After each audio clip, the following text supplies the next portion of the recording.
All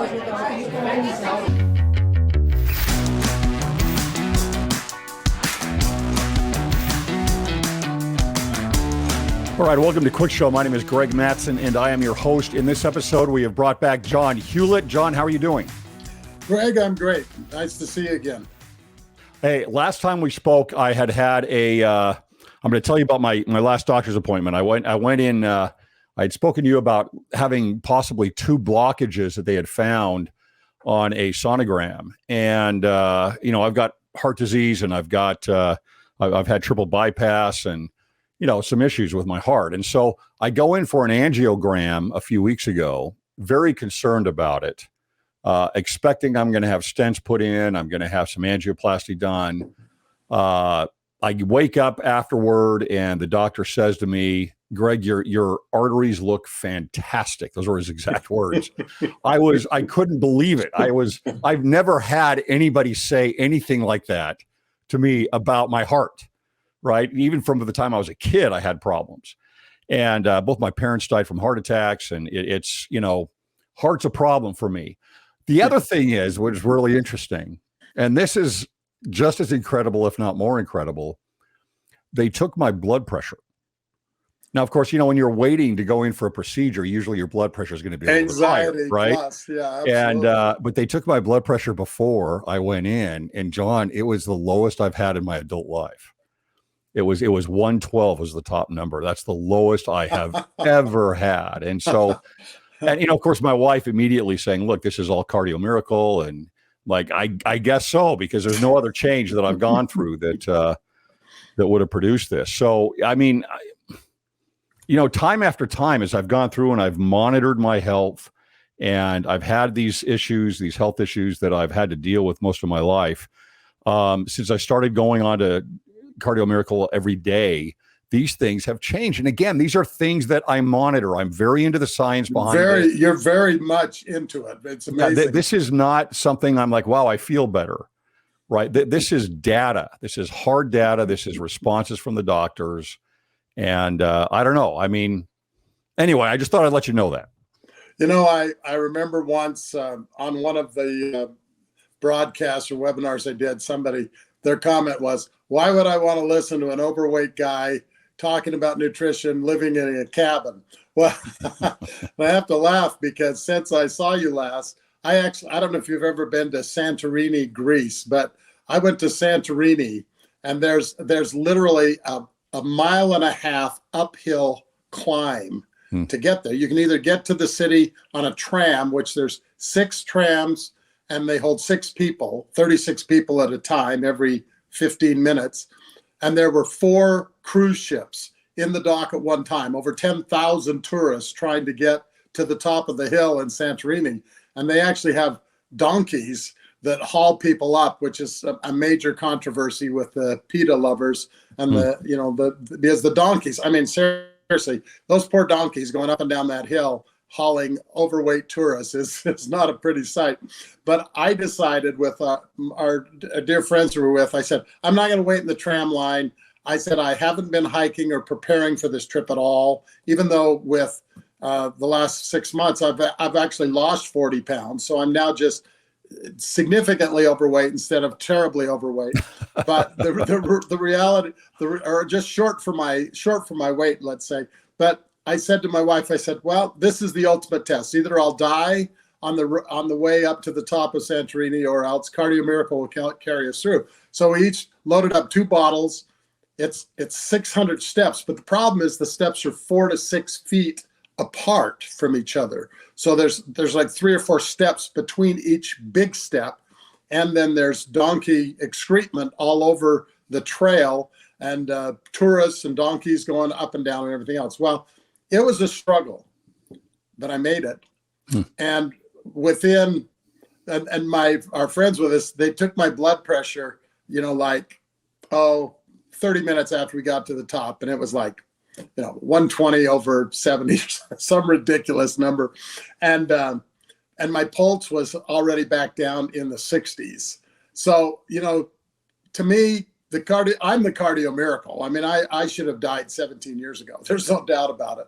But and what's interesting that maybe you found that you didn't recognize on your trip to Egypt and everything else is how well Cardio Miracle helps you adjust to time changes and to jet lag.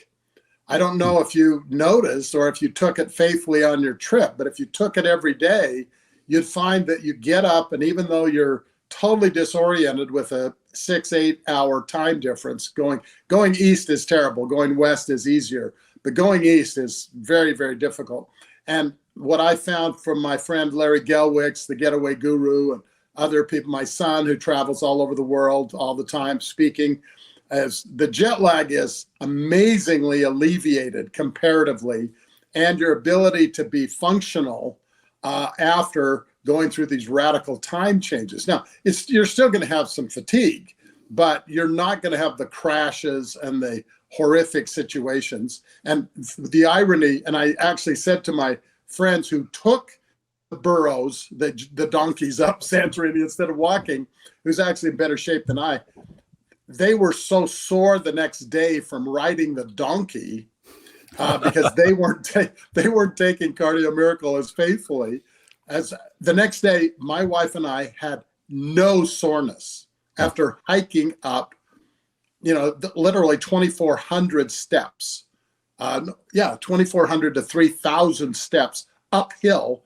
We had no soreness the next day. So the lactic acid and those types of things is really shocking. And people don't believe it until they try it. And then when they try it, they think it's something else. But then they stop taking it. And then it comes back and they go, well, I'm a believer.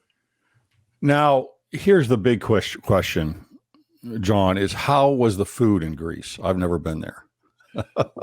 The food in Greece was great. I ordered calamari, and I thought it was going to be, the strips and the rings and all that. And they brought the squid. Okay. I mean, still twitching on the real thing. And that was an adventure. What was interesting, the people in Greece and Italy are so nice, and they're so grateful to have the tourists back after the 3-year hiatus of the pandemic. But the reality is, so people were just so helpful. And I don't know about you, but I grew up in Salt Lake, but there's a significant Greek Orthodox community in Salt Lake City. Mm-hmm. I think it had to do with the pioneers and the railroad and all of that. But here in Scottsdale too. Yeah, and some of my dearest friends in high school and elementary school were Greeks, and they have such a wonderful culture, and I've always loved them. But I'm telling you, the Greek hospitality was extraordinary, and even in Italy it was great. But what was exciting, I went to Rome. I'd never been to Rome. I'd been to other parts of Italy, but we got off the boat. We went straight to the temple. The temple is magnificent. It is truly one of the great, great temples of the latter days. And it was really fun.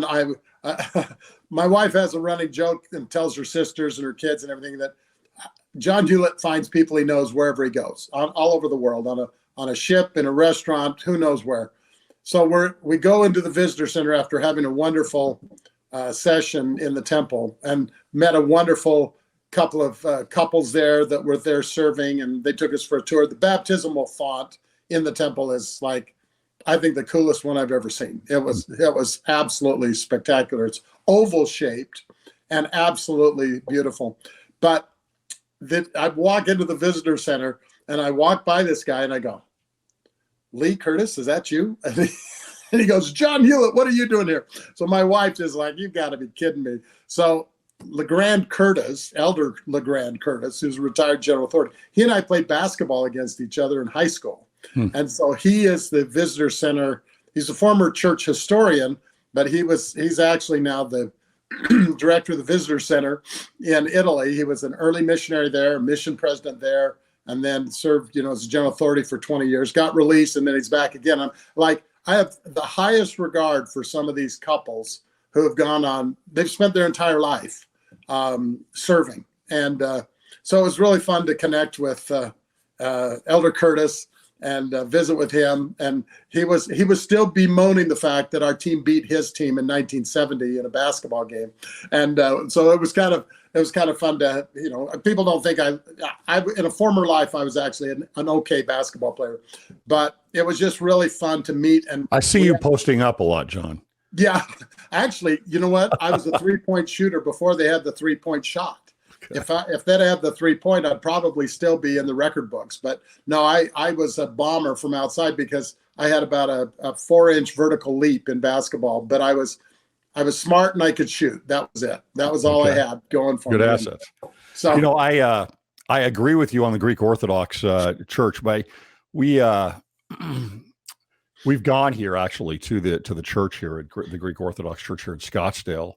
I've taken my family there. We've actually gone through the services there, which is very unique, right? It's very different, obviously, from the Latter-day Saints. It's very different from what you'll see like at a Protestant evangelical church. Very Catholic. Very Catholic. The painting in the inside and all the symbolism is just incredible to me. The way they give the bread out, they call it the bread of friendship. And actually we had, we sat in the back and we were obviously visitors and they came back and a man brought the bread, these pieces of bread back to me as saying, "Hey, I'm your friend," and it was really cool. If I was not LDS, if I did not have, if the restored gospel didn't exist, I think I'd be Greek Orthodox. It'd be more fun to be a Greek. They have, even though I'm not Greek. Well, and then the Windex is a big deal if you remember the movie. But no, it's always my favorite thing when I'm talking to Greeks about their family. I said, "Well, so did Grandpa carry around the Windex?" And they always go, "Yeah, no, we saw the movie." But the reality is their sociality. They're very much the Latter-day Saints, the Jews, and the Greeks have more of a culture, family culture. I believe that in many cases trumps the theology, or that it becomes a defining part of the theology is the family relationship. And the Greeks just, they're the real deal. I mean, they love their family. They're loyal. It's a way of life. They love life. They like to eat. So, those are all great. Those are all positives. It was a very interesting, but I would have to say, I had some tremendous, it was really fun. I was talking to sister missionaries in the Italy visitor center, and I was telling them a great story. And I don't know if you're aware of the story. And I'd probably say too much anyway. But I had a very dear friend who was one of my best friends. This was former U.S. Senator Gordon Smith from Oregon, and he's been an Area 70, and he's lived a life of doing things for the church. And he became very, very, very involved in assisting Senator Hatch and even Harry Reid, who's actually not one of my favorites, but assisting in things that were beneficial to the worldwide gathering of Israel. And Gordon Smith, Senator Smith, was called by the brethren to see if he could open the doors to Italy well over a decade ago. And so he called the ambassador of Italy, and he said, "We would like to meet with your director, your head of your essentially cabinet position over religious freedom and religion in Italy. Could you set that meeting up?" And they said, "Well, you've been a good friend to Italy, Senator. We'll set it up for you." So he flew over to Italy, to the Vatican, and to Italy to meet with the director of all of religions on an effort with President Uchtdorf to try to, he was President Uchtdorf at the time, and try to open up buying land in Italy, because they could not buy land for a chapel. So they were having a discussion with the undersecretary who was kind of screening them for the secretary. And they were talking about 10,000 members. We've been in the country for 50 years, 60 years. We have a lot of history here. We love the Italian people, blah, blah, blah. And she said, "Well, let me get the secretary." So she went and got the head secretary, and he came out and met with, imagine, President Uchtdorf speaks multiple languages, he's extremely intelligent, very articulate, very bright and capable. Gordon Smith is the same way. And then they had another Area 70 with them. So they started in telling the story about the church's growth and what's going on there. And then in the process, the secretary stopped them and said, "Well, now I went to your temple square. a year and a half ago. And he said, and I was shown around by two of the most outstanding young Italian women that I could have imagined. He said they were sister missionaries for your church from Italy. And he said, I have never been so impressed with two young women in my life. And he said, are you telling me that if we let you buy land and build chapels or churches in our country, and that we could help facilitate more outstanding young women like that? And they said, absolutely. He said, done deal. So, and then he said, and would you like to have one of those temples as well? And I may be paraphrasing you, so don't quote me, but he said, we're also, if you want to build one of those nice buildings like that Temple Square, said we're open to that as well. Well, now 12 years later, multiple problems with the contractor. It took 10 years to get it done and all of that kind of stuff. But the key part of that story, which I love that story, and I hope I don't get in trouble for sharing that story, because I actually told Elder Curtis the story. He didn't even know the story. He didn't know how that all happened. Well, that happened firsthand from my very, very close friend who told me the story. But my friend, who U.S. Senator, extremely successful, one of the most wonderful people I know and one of the great patriots in America, his comment to me was, if a U.S. Senator and a worldwide experienced business executive of the stature of President Uchtdorf, he said, and it can't get things done, leave it to two sister missionaries on their mission, serving with the Spirit of the Lord to accomplish his purposes. Yeah, and I just thought that was, because I don't even know if those sister missionaries have any idea, first of all, who they were escorting around, but second, the impact of their example and their service had on the church establishing itself now in Italy. I just think that's an amazingly wonderful story, somewhat paramount to how missionaries often sow the seed but aren't available or a part of the harvest and maybe have no idea the impact that they have. And the same thing I would say, Greg, with what you're trying to do. You're trying to illuminate and educate people on problems that we need to, as saints, fortify and address in our efforts to try to help build the kingdom and to gather Israel. And if we can set the best possible example, then that's really important. And I admire and appreciate your efforts to do that. I appreciate it. Thanks so much. And I wonder, have you heard much about how that played out with the Vatican, by the way? I haven't heard, probably some of the things, but I really believe that because the Vatican is a sovereign state inside of Italy, which is so they're separate countries that a lot of people don't understand. But I believe there probably was some concern at first, but I think, as you saw from when President Nelson went there and he met with the Pope and all of that, I think they've been well received, and it's beautiful. It's set very much in a setting like San Diego Temple and also the Washington D.C. Temple.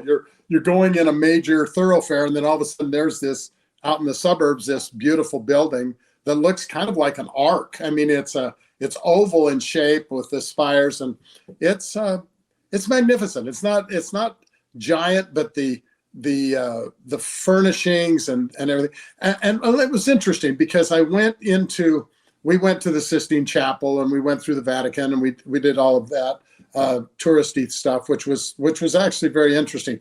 And I was overwhelmed. We often take great pride in the pioneer sacrifice for the Salt Lake Temple and for the St. George Temple. By the way, it's unbelievable. It's gorgeous. At the open house, I would highly recommend everyone attend the open house of the St. George Temple. These older temples were such a sacrifice to build by the saints. But I looked and I saw in the Vatican, yes, in the Sistine Chapel, in the Basilica, you see there must have been tens of thousands of artists that spent all their time carving out of marble. I mean, I can't even imagine the amount of dedication and effort to build these incredible buildings, very much like Solomon's temple was and everything else. And I thought to myself of the opulence and the gold and the everything else. And I know at times we're often even criticized for the expense that we put into our temples, but our temples are very modest in comparison to what was built, for the centuries before by the mother church, so to speak. And so that was interesting. And the other epiphany I had as I saw the ruins of Pompeii and learned more about the fall of the Roman Empire, and then reflected on Sodom and Gomorrah, is how much we are right in the crosshairs at the exact same timeline of having our country and our democracy destroyed, and that we really need to speak up and link arms and demand from our elected officials at every level that we return to God, that we return to constitutional principles, and that we can be tolerant of others who believe differently than we do as far as God versus no God. But this country was founded upon Christian Judeo principles, and we need to fight to get that foundational theme of our country back before we're like Pompeii and end up with who knows what. Maybe in Yellowstone, Old Faithful is going to destroy Ash and destroy the Western United States. The way things are going in our country, the way we're treating veterans, the homelessness is going on, the drug abuse, all of these problems happening, we deserve to be punished. And if the earth is acting funny, it's because the earth has a spirit and the earth is not happy with what's going on. And we need to stand for righteousness, regardless of, and not in an angry or mean-spirited way, but we need to stand for it out of principle. And I think it's really important. Yeah, I'm speaking Friday at the Jefferson Center, Thomas Jefferson Center for Constitutional constitutional preservation, I think, or restoration, constitutional restoration. And that's kind of the theme of the talk, right? It's talking about what is going on, these philosophies of men, so to speak, that we are starting to follow, which are all secular, right? They're secular and they are incompatible with faith and religion, completely incompatible with the doctrine of Christ. And yet we're letting them into every institution, and we're letting them start to run these institutions. And the last, bastion of holding these things off is religion. And yet religion itself is now completely under attack by these same philosophies. And what people don't realize is that, most people that, let's say they go woke, or what they have these woke worldviews that they've adopted, they don't understand that those who created those worldviews and that currently shape those worldviews, the movers and shakers of those philosophies, are Luciferians. Well, they are focused on the Constitution, and this isn't some conspiracy theory. They say it in their own words all the time. They are going after. They don't believe in a universal law for everybody. They believe that certain groups of people should have different laws. And anyway, it's we're in the last days. There's no question.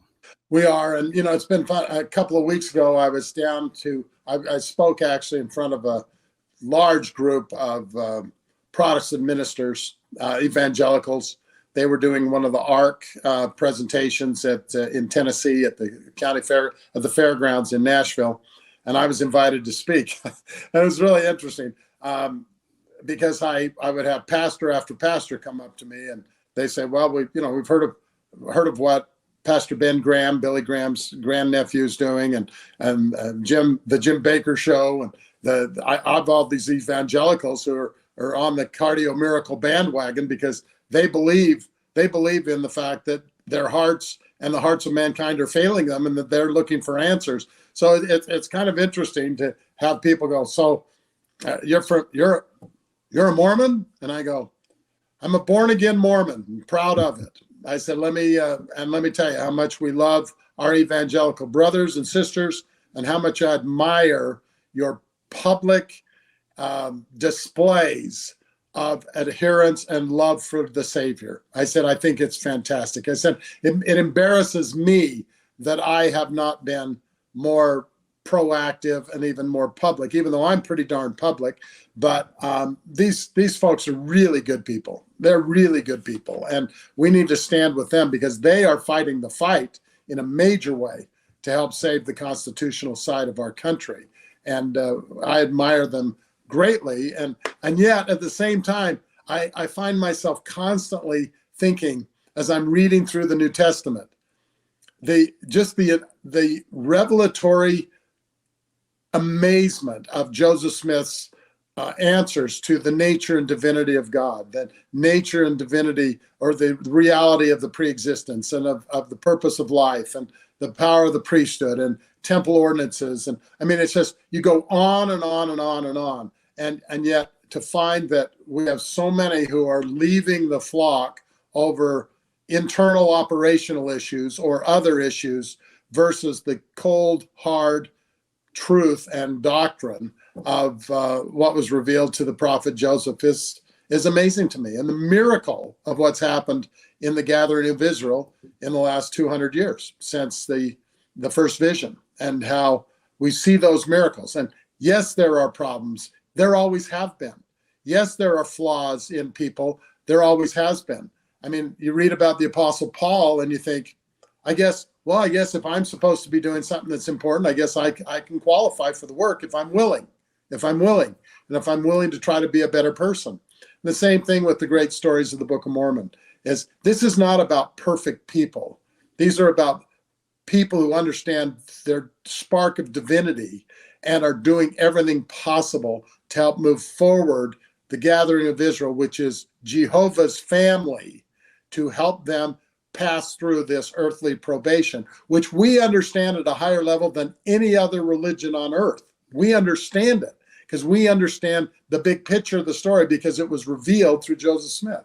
So we have a special duty, I think, to be leaders. That's essentially, isn't that what Ephraim was supposed to do, is lead in the gathering? Well, that's what we're supposed to do. And so I'm excited about the work, and I pay honor to all those faithful couples and missionaries and people every day who are just doing their best to turn to the Savior and to help bless and lift the lives of their fellow beings of all denominations, races, kindreds, tongues, and peoples.